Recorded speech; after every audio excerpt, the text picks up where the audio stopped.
Magandang umaga po, Tia Polly. Huh? Huh? Bakit ganun? Huh? Huh? Kataka-taka. Ang tagal naman nila magising. Huh? Oh, Tom, bakit gising ka na? Ngayon lang po kayo nagising? Oh, Tila nahuli po yata kayo ng gising ngayon. ano? Ako? Ako sa bagay po, hindi nyo na nga po pala kami kailangan gisingin ni si Dal. Bakasyon na po. Oy, anong sinabi mo? Hindi ako nahuli ng gising. Kasi po mas nauna po ako sa inyo bumangon. Dahil masyado kang maagang magising ngayon, 5:00 pa lang. Ika-5, mali po kayo. Ano bang mali? Tingnan mo nga yung orasan doon sa silid ko. Ah? Ah, tama. Magandang umaga, Jim. Aba, Tom! Anong nakain mo? Ang sarap palang gumising na maaga. Gising ka na, Tom? Ikaw na mahirap gisingin? Ibang klase ah. Alam mo sa palagay ko uulan ngayon. Ha? Huwag ka magbibiro ng ganyan, Jim. Saya ngayon eh. Hindi kami makapaglaro ng mga kaibigan ko pag umulan. Nagbibiro lang ako. Pero parang medyo makulimlim nga ang panahon. Ha?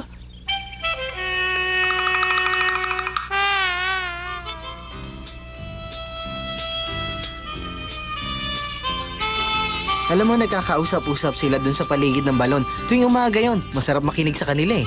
Eh, di ba kasama ka rin nila? Oo, marami nga kami mga pinag-uusapan eh. Mga bali-balita, nagkakapalitan kami. Eh, ano naman balita ang mga sinasabi mo? Katulad ng si Tom, lagi siyang napapagalitan ng gusto ni Ginang Polly, lalo na kahapon, kasi ginupit niya yung bigote ni Peter yung pusa. Bakit pati yun? Gandang umaga ho! Magandang umaga naman. Magandang umaga. Naku, alam niyo ba ang balita? Yumaon na rin si Tandang Gregory. Oh, talaga? Abay, yun lang ang sabi sa akin ng kapatid ko mula sa Tanimang Canvera. Yumao na rin lang. Matandang yun, ano? 200 taon na siya, hindi ba? Oras na nga siguro para lisanin niya ang mundong ito. Jim, totoo bang 200 taon na siya? Ewan ko, hindi ko alam. Wala na kasiguro sa amin eh. Pero totoong napakatanda niya na. Minsan ko lang naman nakita yung matandang yun eh. Di ba po mahirap umabot sa 200 taon ng tao? Alam mo, Tom, totoo yan. Ngunit nagawa niya. Eh, hindi po yata ako maniniwala dun. Alam mo nga kasi, umiinom siya ng tubig ng buhay. Tubig ng buhay? Oo, Tom. Ganun na nga ang ginagawa niya. Umiinom si Tandang Gregory noon nung bata pa siya. Eh, saan po matatagpuan yun? Sa Afrika yata. Kung saan galing ang aming mga ninuno. Doon nga. Ha? Totoo po? Oo, totoo yun, Tom. Kaya nga itong si Gregory ay nabuhay ng ganoong katagal. Naintindihan mo marahil ang dahilan. Hindi ko mapaniwalaan yun, Jim ah. Sigurado ako merong ang tubig ng buhay dun sa Afrika. Kung totoo yun, pupunta ako sa Afrika at hahanapin ko yun. Kailan? Hindi pa ngayon, pag malaki na ako. Ah, ganun ba? Liwanagin mo kasi.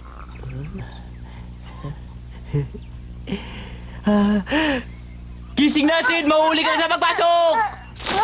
Huli-huli na ba ako? Huwag mo nga akong biruin, hindi ko yata nakakalimutan ang bakasyon na natin. Handa na ang almusal. Gusto ko pang matulog, Tom. Di matulog ka pagkatapos kumain. Problema ba yun? Ayoko nga kumain. Huh? Bakit? Ewan ko, sandali. Bakit nga pala gising ka na? Ikaw dyan ang matagal matulog ah. Ha? Hindi ko nga alam eh. 5:00 pa lang ng umaga, gising na ako. Galing na nga ako sa balon, nag-igib na nga ako. Ang mabuti pa, magpatingin ka na sa doktor. Baka may sakit ka.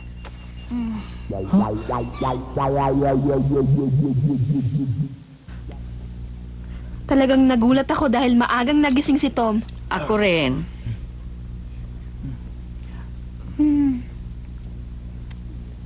Hindi po ako nagugutom, Tia Polly. Bakit? Anong masakit sa'yo, Sid? Sumasakit po ang ulo ko. Namumutla nga siya, inay. Salamat sa almusal. Oh, saan ka na naman pupunta? Maglalaro po. Sandali lamang, Tom. Bakit po? Maupo ka at may sasabihin ako sa'yo. Alam kong bakasyon na ninyo ngayon, ngunit hindi ibig sabihin ay maglalaro ka na ng buong araw. Tinulungan ko na nga po si Jim na umigim ng tubig. Maaari na po siguro ako maglaro. Aba, kailangan din mag-aral ka. Magbasa ka ng aklat kahit paunti-unti araw-araw. O kaya, pag-aralan mo ulit ang mga tinuro sa paaralan. Ang bakasyon ko po pala ay... Ano ngayon ang bakasyon mo, Tom? Wala po, tiya. Wala po.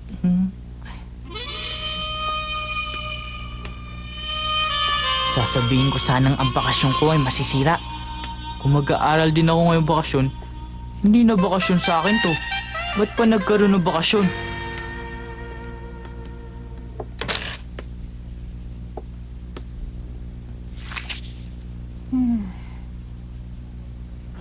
Paano ka nakakaupo dyan at nag-aaral samantalang alam mo naman bakasyon na at maaga pa? Mas marami ako natututunan pag sa umaga dahil hindi gaanong mainit. Sa tuwing sasabihin sa akin mag-aral, ewan ko, ayoko mag-aral. Wala naman akong natututunan sa paaralan eh. Nararamdaman mo bang gusto mo rin mag-aral paminsan-minsan? Oo, minsan lang. Talaga? Pero minsan lang yung sa isang taon. Naku, naghihintay na sila sa akin. Maglalaro na kami ngayon ng Robin Hood. Ako, tatapusin ko ito. Ano kaya, larong pirata naman? Hindi. Robin Hood lang lalaroin namin. To, mag-aaral ako. Huwag ka naman maingay dyan. Sid, huwag ka maingay. Dito ako sa bintana dadaan. Huwag mo ako isusumbong. Malalaman din nila. Pabayaan mo na malaman nila.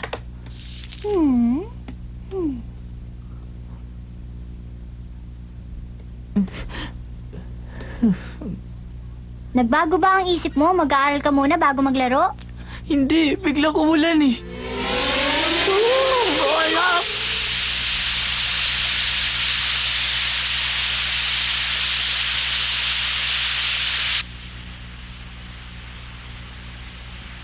Ay, ang malas. Umulan pa kasi sa unang araw ng bakasyon eh. Sige Sid, paglaro na lang tayo. Dalihan mo na yan. Tapusin mo na. Para maraming tayong oras maglaro.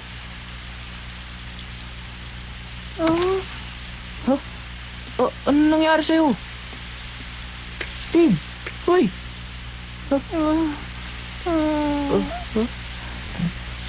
Masakit ang ulo ko. May lagnat ka, Sid.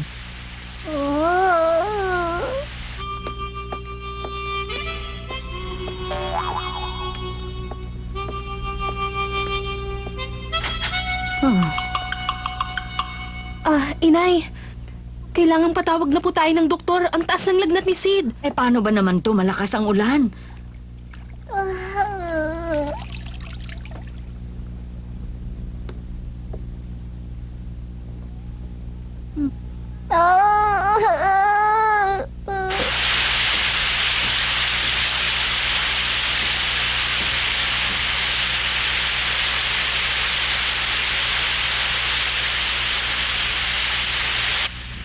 Ako na susundo kay Dr. Mitchell. Hindi maaari. Bale, wala sa akin ang ulan. Kung ayaw mabasa ni Dr. Mitchell, paano na? Bakit kaya nagkalagnat si Sid? Ang sabi ni Inay, baka raw beke dahil masakit daw ang ilalim ng tenga ni Sid. Marahil ay beki nga yun. Beke? Beke? Magkakaroon ka rin nun. Ako? Bakit? Bakit naman? Alam mo, Tom, lahat ng tao nagkakabeke. Ganun ba yun? Mas madaling magkabeki ka na habang bata ka pa. Mahirap kasi magkaroon nun pag malaki ka na. Dapat nga magkaroon ka na ngayon habang bakasyon.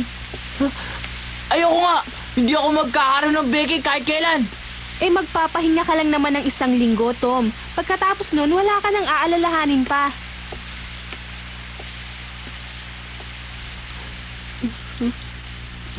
Hindi!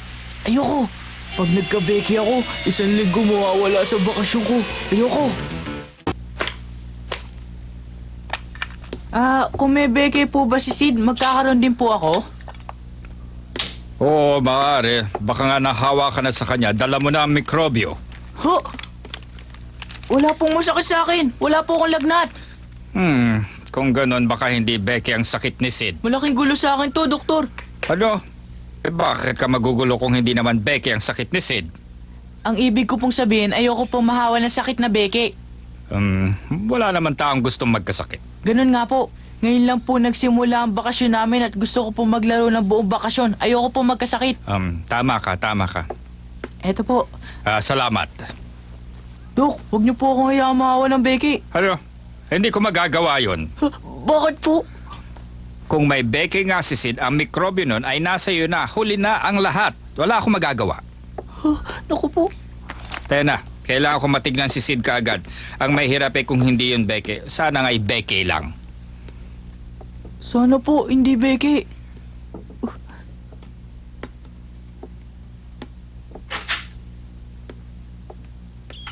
Huh?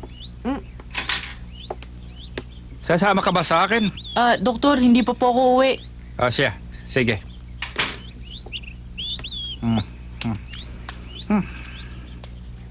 Tom, ano bang sinabi ng doktor? Sabi niya, umebeke nga si Sid, baka ako mahawa. Ang ibig mong sabihin, mahawa rin kami sa'yo. Ako, hindi balin. Nagkaroon na ako nun eh. Naku, sana huwag naman Beke ang sakit ni Sid. Naku.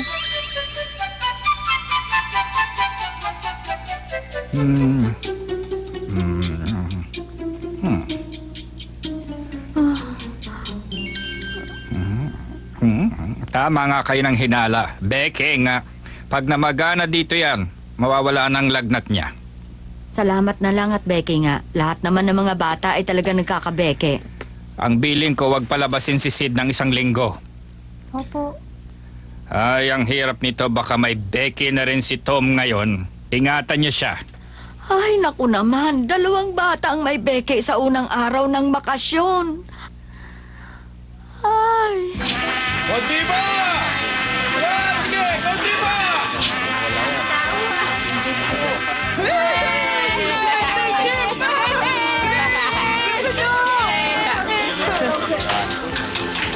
Sige po, dahan-dahan lang po ha. Sige, isa-isa lang. Isa-isa lang. Sige po. Sa kabila lang po yung mga papasok. Tapos alis. Sa kabila naman po. Pagkagulo-gulo ng mga bata Nga yung bata Hoy! na yan, baka maiwan. O chiba kayo dyan? Di ba noong isang taon may dumating dito na banda ng negro? Sige So, na, circus naman ang dumating. Mga pasahero. Nabilang ho tayo. Palagi ko mga salamangkerong darating ngayon. Sana, yun namang mga nagpapalawas ng drama ang dumating. Mga bata gusto ka. Tingnan niyo yun oh! Sila. Pabayaan nyo na ho yun, tatay. Bilis-bilisan lang po ninyo. Naku po yung matatanda eh. Ang Kailangan po nakasulat, natin bilis-bilisan tingning ng dahil, buhay ni hinahabol Dr. po tayo Bellman. sa ususunod Tingnan na nyo, sesyon. ang tanda-tanda na, oh. Ang nadinig ko na, yung tubig ng buhay. Ano yung tubig ng buhay? Yun ay tubig sa Afrika na nakakapagpahaba ng buhay ng tao pag ininom mo.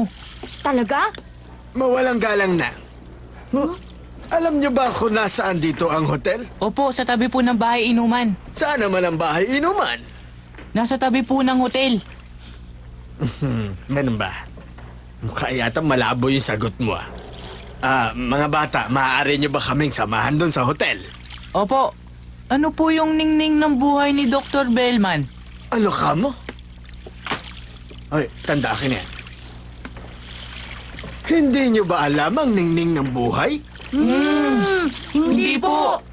Hindi nyo pa ba naririnig na ito'y pinag-uusapan na ng mga matatanda? Hindi ko pa po narinig yun. Oh! Hoy, Augusto, hindi mo ba narinig yun? Ano ang nakakapagtaka dun? Aba, lahat halos ng tao sa buong mundo ay pinag-uusapan ang ningning ng buhay mula Amerika hanggang sa Europa. Hindi pa nga siguro nakakarating dito ang balita. Dahil maliit lamang ang inyong bayan, di ba tanda? Ginoo, ang gamot po bang dala nyo ay nagpapahaba ng buhay ng tao? Ah! May matalino palang bata dito sa napakaliit na lugar na ito, ba? Tama ka, bata! Ito ang gamot na nagpapahaba sa buhay. Inimbento ni Dr. Bellman ng Austria.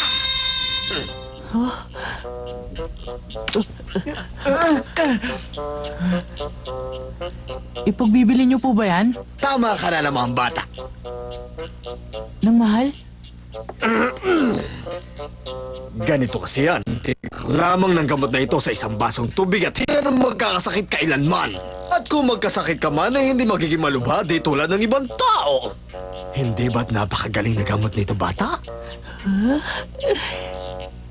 Gusto ko po niyan. Ay, hindi ko pinagbibili ito sa mga bata. Kung minsan kailangan din po. Kailangan ko po ngayon. Kailangan ko po niyan. Ay, sandali lamang ha at medyo napapagod na yata si Augusto. Teka, maaari niyo ba kami dalhin doon sa hotel? Eh, ang bigat naman! Ako na po bubuhat niya para sa inyo. Hindi mo ito kakayanin. Hindi po. Ben, tulungan niyo ako. Mas kaya natin yan pag tayong tatlo. Ang lalakas niyo ah! Bigat. Abay, hindi ko alam na meron palang mga mababait na bata dito sa lugar na ito. Tandaan lang! Diapoli. Huh? Diapoli, ano pong sakit ni Sid? Eh, di Becky nga. Pahingi po akong $2. $2. Ayoko po magkaroon ng beke, Tia Polly. Talagang magkaka-Becky ka, kaya humanda ka na. Hindi niyo po ako bibigyan? Saan mo gagamitin yon? Bibili po ako ng gamot. Ah, gamot? Opo, para hindi po ako magkabeke. Sige na po. Wala namang gamot na ibinigay si doktor para hindi ka magkabeke. Hindi po si Dr. Mitchell. Si Dr. Bellman po. Dr. Bellman? Oh, Mary, meron ka bang kakilalang Dr. Bellman dito sa atin? Wala po. Magaling siyang doktor. Galing pa yung doktor na yun sa Austria. Austria? Opo, Dr. Graham Bellman ang pangalan niya. Eh ano naman ang magagawa niya? Pag uminom ako ng ningning ng buhay, yun ang gamot na naimbento niya. Hindi na ako mahahawa ng beke kay Sid. Kaya bigyan niyo na ako ng $2. Binabaan na nga na nagtitinda ang halaga para sa akin eh. Sige na po. Hmm? Huh?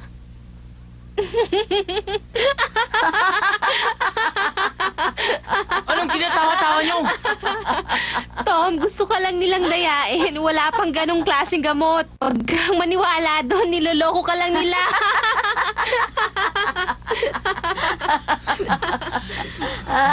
Totoo! Merong ganong gamot. Baka akala niyo. Mga kaibigan, ang gamot ni Dr. Bellman na kung tawagin ay ningning ng buhay ay hindi lamang nakapagpapagaling ng mga sakit, ito'y nakapagpapahaba din ng buhay. Ang karaniwang buhay ng tao ay maigsi lamang, ngunit kung kayo inom nito araw-araw ay lalawig ang inyong buhay katulad ng aking kaibigang si Augusto. At para patunayan yan, si Augusto ay magsasayaw para sa inyo. Sasayaw? Sige kaibigan, ipakita mo sa kanilang yung kakayahan.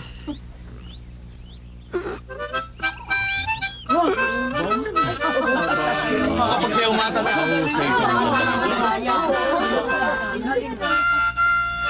Gusto ko ng gamot ni Dr. Bellman. Ayokong magkaroon ng beke.